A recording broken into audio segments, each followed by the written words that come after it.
Tape3, and I'm interviewing Walter Ciodyk. Mr. Ciodyk, you were going to, before we continue with your story about the uprising, you were going to tell me an incident that happened with a German earlier in the war. Okay. Well, right after the Nazis walked into Poland, you know, everything became very tight. Commodities stopped. Everything started being a black market and all very chaotic type of a thing. So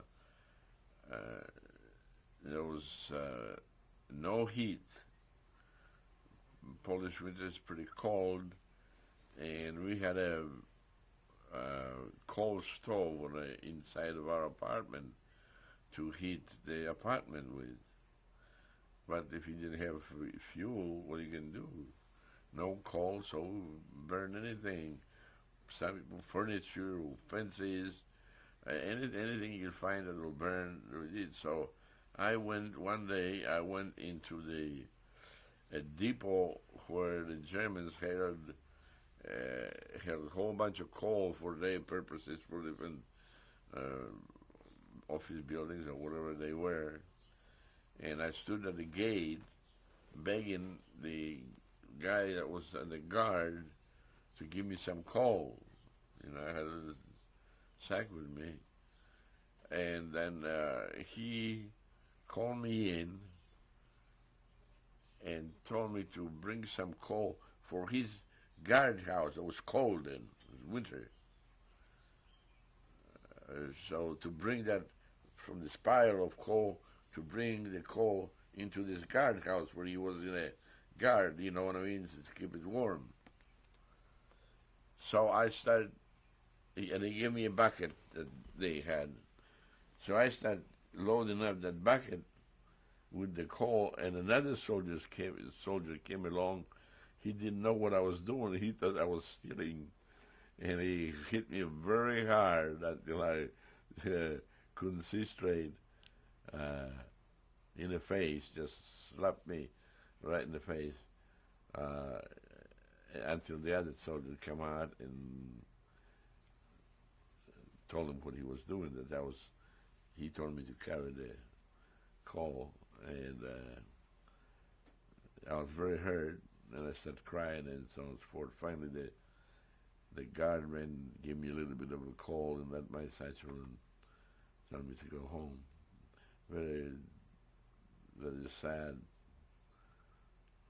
Things like that happen. Somebody hits you like that, see. When I was just a kid, that was the 91st winter, 1940. It was a tough time. We had a lot of hunger,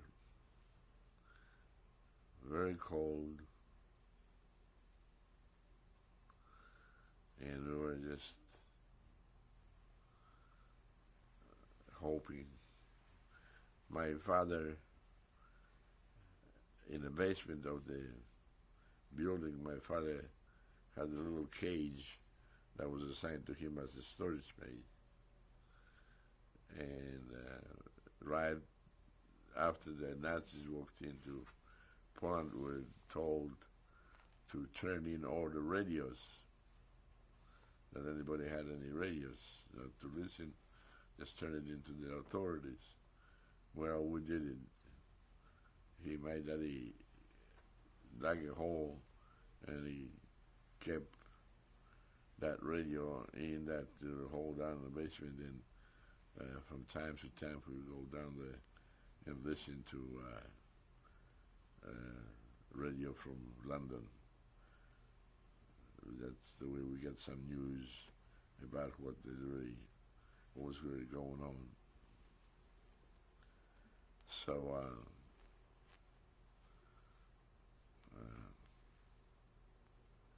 that was very, very hard 5 years of existence.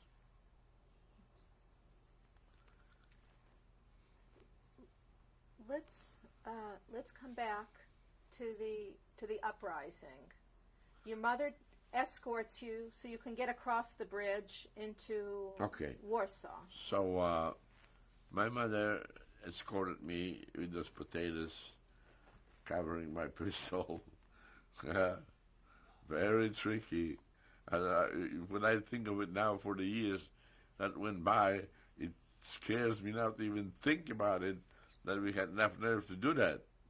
But we did.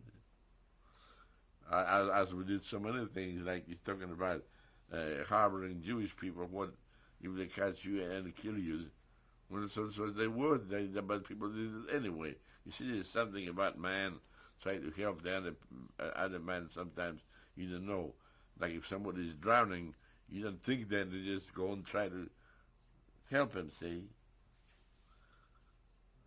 So anyway, when you stop and think what you do sometimes. But anyway, so we went up that hill, and there was shooting going on, sirens and all this care. So my mother says, "Let's go to my sister." She lived in the old part of Warsaw, which we were close to it. So we did walk in there, and my mother just settled there, and I said, "Mom," I said, "Well, I have to go and fight." Well, she didn't like to see me go, but I went. I took my pistol in my hand and started going over there, and I ran into a bunch of men shooting at a distance on Thanasis, and I told them that I did not make it in time to my unit in Mokotu. He said, "Well, come on over, join us." How could you tell they were part of the AK? Well, they were shooting the other way. But did you wear any kind of identification? Yeah, not then yet. And then after a while, we started having the banners and sort of things so we could identify ourselves. At first, everybody wore them just as they were, civilian clothes. But very quickly, we started wearing banners for that reason. Women would make banners that give us on our heads and our arms, so from distance you could see that we were whatever, from IK or they were resistance. So I started fighting with those people, and my Luger got jammed up on me at the next day or third day, and I ran out of ammunition on top of that, and they found somebody in the group give me a rifle, German rifle, that was regained from the Nazis someplace, from a warehouse or a dead soldier or something, and I've used that for a while. Shooting mostly. By then, we've erected many barricades across the street, lifting the pavements and whatnot to keep the tanks from crossing the streets. And we would lay down on those barricades and watch in the distance, day and night. I remember I was so tired that I would sleep. I acquired a German helmet, and I wore that with my banner on that helmet, and I would lay down with that helmet with my head on, and I was so tired to go to sleep that they were shooting and all kinds of stuff going on, and I didn't care anymore. I just lay down and slept while the other soldiers were fighting. And that went on and on. quite a time. I would go and see my mother off and on to where she was there with my aunt.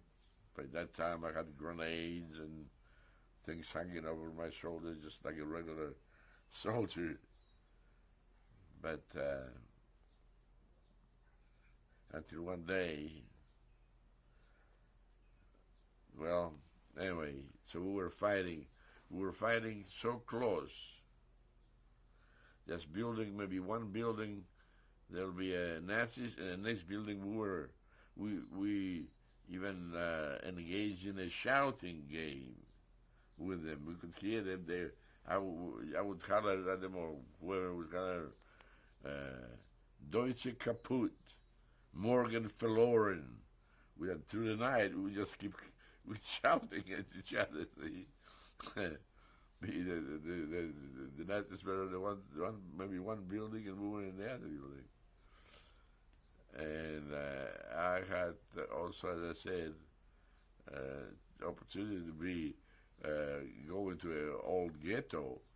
There was nobody there except buildings, to use that as protection from the old buildings and shooting towards where the Nazis were. And that went on and on. We started running into a problem. There were bombs. There were artillery shells blasting all over the place. The Warsaw was burning. It was bad. What were you afraid of the most? Was it the tanks or the bombs, or what? Was there anything that the AK or you personally? Artillery and bombs from the airplane would come in. And they, at one time, we had a lift of helping hands from the Allies all the way from Italy.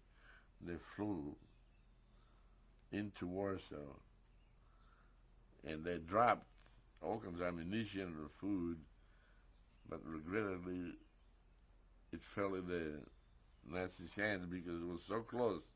See, a few blocks here, a few blocks there, so when the airplanes came down and all the parachutes came down, we see it. The whole sky was covered with stuff, but they were falling. Only very few parachutes fell into our hands. Did you know what was going on in Praga? Did you know where the Soviet army was? We didn't.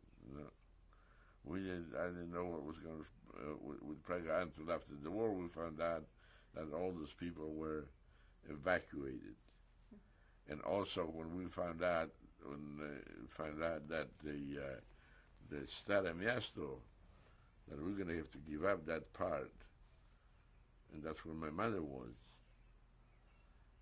I'll come to it in a minute. While fighting down by the river, down from the Stare Miasto, from some buildings, shooting towards the bridge part, they had some units, the German units sitting down there, and were shooting. They had mortars shooting, over the buildings. One of the mortars, I walked out this building. It was some kind of a factory or something down there. But I walked out and the thing blew up in front of me. I had binoculars on my chest, and the shrapnels hit the binoculars, penetrated it, busted those glasses, and the shrapnels penetrated my chest. And here I lost kind of my wits for a while because of the pain, and I covered it with my hands there and called for help. And a couple of other our soldiers put me in a chair. They found a chair someplace. There were no thing to carry anybody, and so they carried me in a chair up the hill into a stare miasto, and took me in an old building where they were caring for wounded people. That was about halfway through the first month. And then, so people come in and say, now, anybody member of the AK, if they don't want to fall into Germans' hands, you're going to have to evacuate before the Germans will come in here, see. There were a lot of civilians people, everybody gets caught. Just, people moved there in their homes and stuff, just uprising, everybody shooting.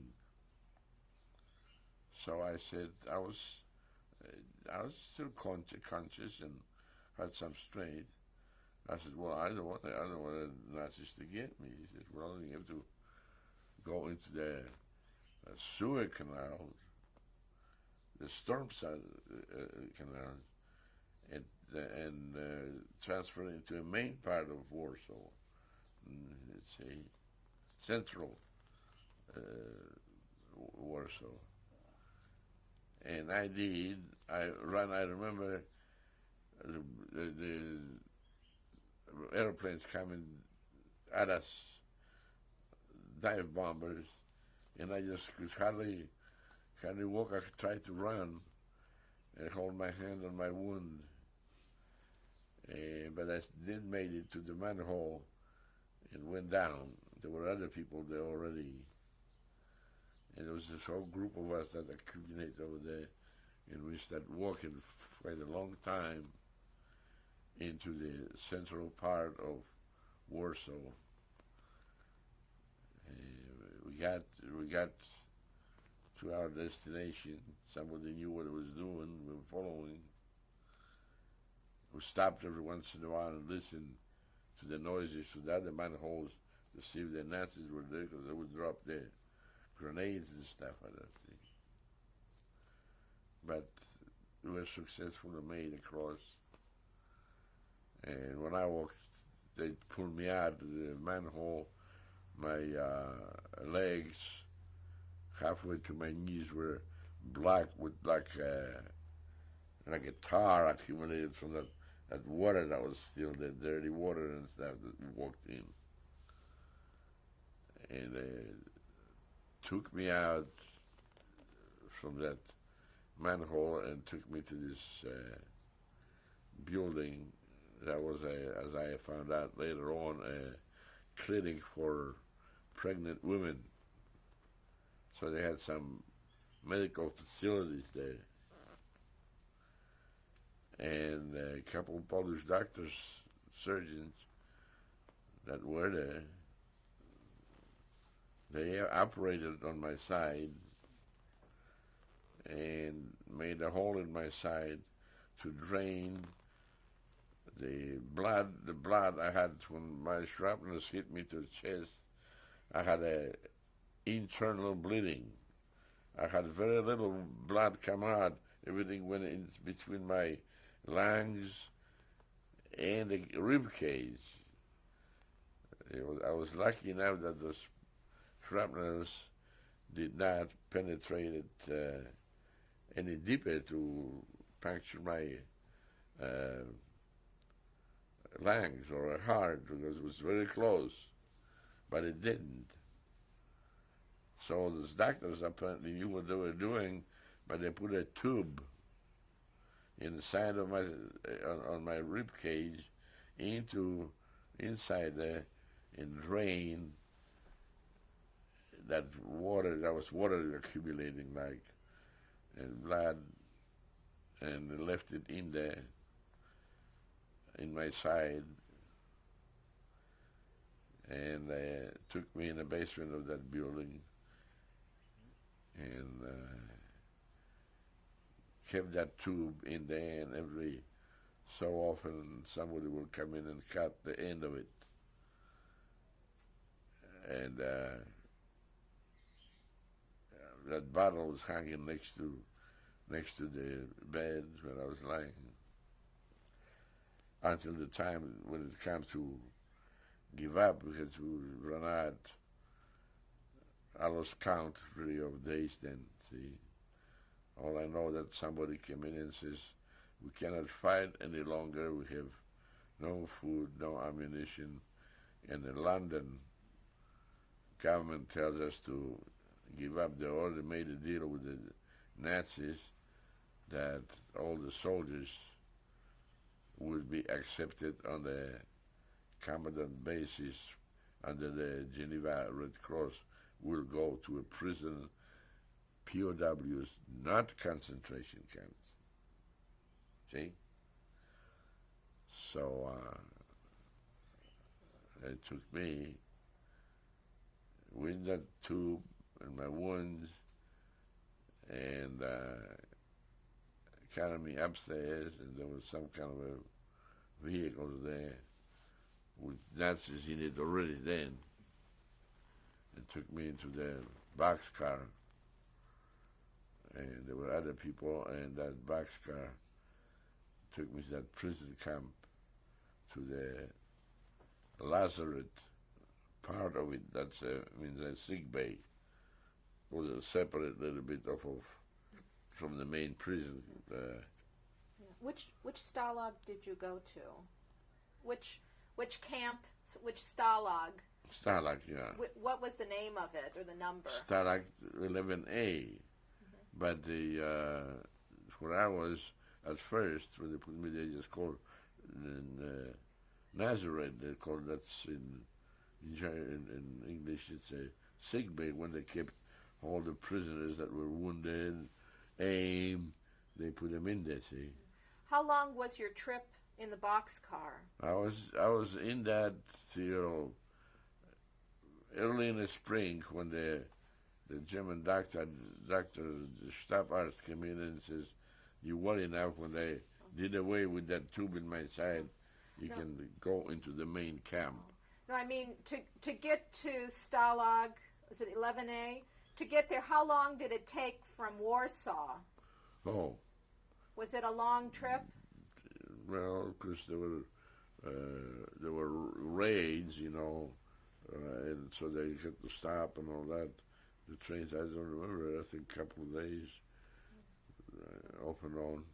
We stopped in Poznan, a city on the old German border, see, and I remember people already knew by word of mouth, I guess, that the uprising people going to prison camps, and they were Polish people give us food, come into them when the train stopped, you know. So and they give us food. The civilians, just people come in, and then the train continue. Someplace out in the country, I remember it was cold and foggy. Come in trucks or something, and took me to the barrack with there must have been about 20 or more men and lined up with a big papa belly stove in the middle. It was burning with wood. As I found out later on, that the soldiers had to go and gather wood out in the woods. The guard would take him to keep the fire going. That it was cold, and they gave me a bench. I was on the end on the of the barrack with a straw mattress. And I stayed there till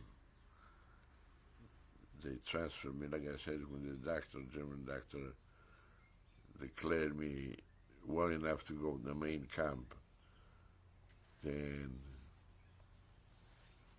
I was transferred to the main camp.